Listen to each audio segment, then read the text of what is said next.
Have you ever wondered when you're checking your profit that if you expected £2 profit, it ends up being 30p profit, and you just can't quite process, well, what's happened? Was my settings wrong on the app? Is the cost of goods wrong? Is Amazon at fault? Is there something wrong? Chances are you have forgot about your storage fees. In today's video, we're going to have a look and break down exactly what is storage fees and why you need to be very, very careful that you understand them. Hey everyone, welcome back to the channel. If you're new here, my name is Damien and I am part of Deal Hunters. Deal Hunters is the fastest growing support group for all of your Amazon FBA needs, right from beginner right up until experience level. No matter where you fit, you will get benefit by hitting the subscribe button to Deal Hunters. Today's video, we're exploring the actual impact that Amazon storage fees has on your Amazon FBA business. It is something that a lot of people don't understand, and I'm going to show you tips and tricks and examples of how you can master it and understand fully the importance of stock level inventory. Let's start off with the basics. Amazon FBA stands for Fulfilled by Amazon. You also have Fulfilled by Merchant. Fulfilled by Merchant means you do everything yourself and you ship it to the buyer. Fulfilled by Amazon means that they do everything for you. So for that convenience, you pay half the amount in fees. And one of the big fees that's kind of unknown when you pay for something, because you've got your fulfillment, you've got your packaging, your Amazon sort of set fees. You can know them up front. You can work out your profit margins quite easily by factoring in those things up front with any of the selling tools, SAS, BuyBot Pro, Seller Assistant, whatever your preferred app is. It will calculate those things correctly. But most times than not, it'll only calculate 1 month worth of storage fees. And storage fees is one of the biggest fees you will face when you are an Amazon seller. Amazon charges 2 types of storage fees. Your monthly storage fees that go on every single month, and then there's long-term storage fees. And before we get into it, I just want to make it very clear, you don't want to end up in that category of long-term storage fees. They really hammer you because you've had something in their warehouses for a long period of time, it hasn't sold. It's a roundabout way of them saying you can get rid of your product or we're going to fleece you. Monthly storage fees are based on your volume. It's not based on the item or the title category, it's based on the volume. So the bigger the product, generally speaking, the more awkward the product is, the more you're going to pay in storage fees. It just makes sense. If you're shipping in a wardrobe, 3 meter high by 2 meter wide wardrobe versus a pack of batteries, you can imagine which one's going to cost Amazon more to store. There's also storage times of year. Guess when the busiest time of the year is for retail, like any other store, online or in store? It's going to be the lead up to Christmas. Christmas Q4 is the most profitable time for anyone selling any type of good. It's when the highest sales come in. So guess what? Amazon know this. They know how valuable their warehouses are, and because their warehouses are going to be more filled with goods on the lead up, they charge you more. Good old Amazon, always making sure they've got their arm right in there. And that runs from October to December. So how do we calculate the storage fees? It can be quite complicated, but there is a simple enough metrics to do it. For example, if you're selling a product that is 10 inches long, 6 inches wide and 4 inches high, you can first convert these dimensions to feet. The calculation would be 0.83 feet times 0.5 feet times 0.33 feet, which equals approximately 0.37 of a cubic feet. Multiply this by the monthly storage fee rate, which is about 75p per cubic foot or standard size items, and you get your monthly storage fee. Long-term storage fees are even higher at £6.90 per cubic foot or 0.15 per unit, whichever is greater. And you can see again the reason you don't want to fall in that category. Put it this way, if you've got a product and it's in the warehouses for over 12 months, you have done something wrong. Bin it off and move on with your life. High storage fees can eat obviously into your profits when you consider how much all that will add on. If you're only having a product that's maybe £1 profit and it's going to cost you 20p a month, well, it only takes 5 months for that profit to be completely gone, and then it's actually costing you to keep that product. So it's those types of things that you have to consider. That's why you find people undercut or drop their price so quick and don't hold their price, because you need to factor in, if I hold this price for 6 months, I'm not going to make the money anyway.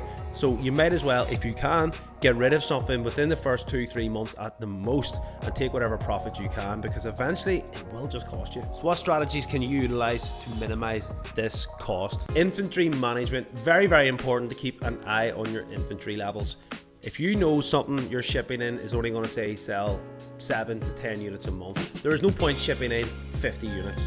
That's something that you should manage. You should just understand how many units am I likely to sell, work out how many sellers are on that. So say, for simple terms, if it's selling 100 times a month, there's 10 sellers, that roughly means you'll get about 10 sales a month. So there's no point you shipping in 50 or buying that amount of quantity.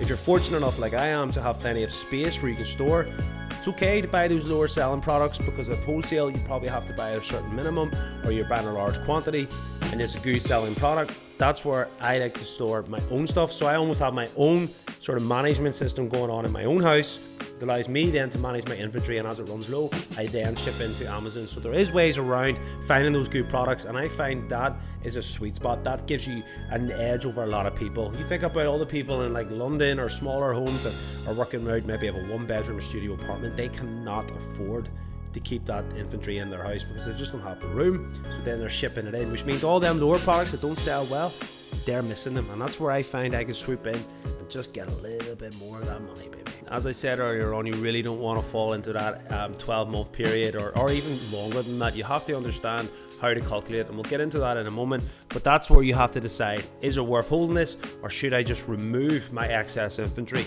You don't necessarily have to sell it at a loss or not. You could remove it to your home maybe, and that will work out better, and keep it there and ship it in as and when the overstock fills out.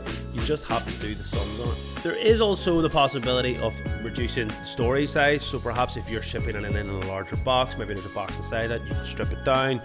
I don't know, have a think about ways of being able to utilize the storage space that you have. There's not necessarily the need to have all these big boxes. A lot of goods maybe come in a plastic container inside a box, take the box out, smaller container. You can also, if you believe Amazon has charged you too much, ask them to do a recalculation, which again could help you reduce your storage fees costs. So now let's look at a real life example. Selling price $20, buy price $5 or £5, whatever currency you're in. Profit is going to be £4.68 with a return on investment of 93%. Looks very, very good. Now if we scroll down, you'll see here, this is it all broken down again. See this, storage months, 1, 2, 3, 4, 5, 6. That's 6 months. Your return on investment is down to 60%, and your profit is only going to be £3.12. And if we go to 12 months, virtually all gone down to 30%. And then if it goes over that, it gets messy. So you can use this to get a bit of a gauge where exactly it sits. Obviously at 93%, that's why you want that higher ROI. Now let's use something a bit bigger. This will probably come flat packed, I'm sure. It probably isn't the biggest of items, but let's just use it. £25, say 43.59. Return on investment 23%, profit 5.79. So we scroll down, we do the exact same thing again. You'll see here at the 6 month point, we're down to 7%, £2 profit. After the year, look at that, you're already in a minus. You're taking a £1.89 loss. So you've come from making £6 profit to nearly £2 of a loss. That's £8 swing. That is you going from 23% to 8% loss. Again, that's why that 30% sweet spot is usually what people always recommend, because no matter what, even if you were to hold this thing for a year, your chances are you're still going to break even.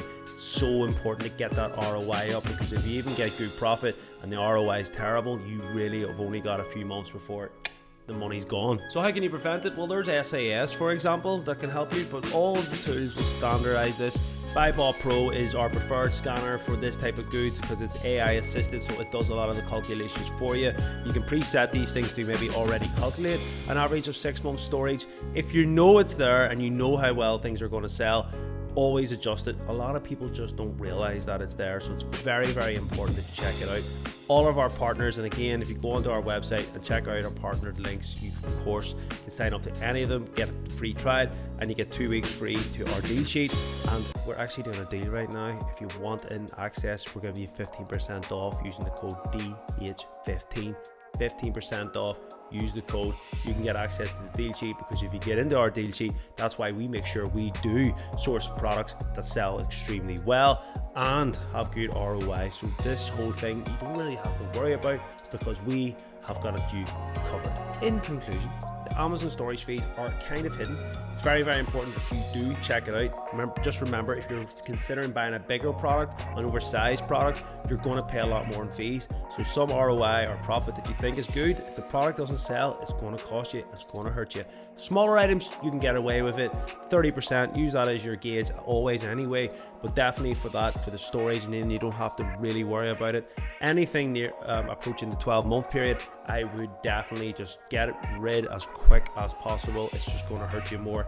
Chances are after 12 months, if the product hasn't sold, it's probably not going to sell. Get rid of it, get it on eBay, or at least consider removing a lot of the fat if you're selling very slowly. You don't want things running over that 12-month period. Make sure not to be doing that. And that is it. If you found the video helpful, please give us a thumbs up, like, subscribe, help us grow the channel. Join the free Discord, check out all our links, check out our website for more information, and I will see you all in the next video.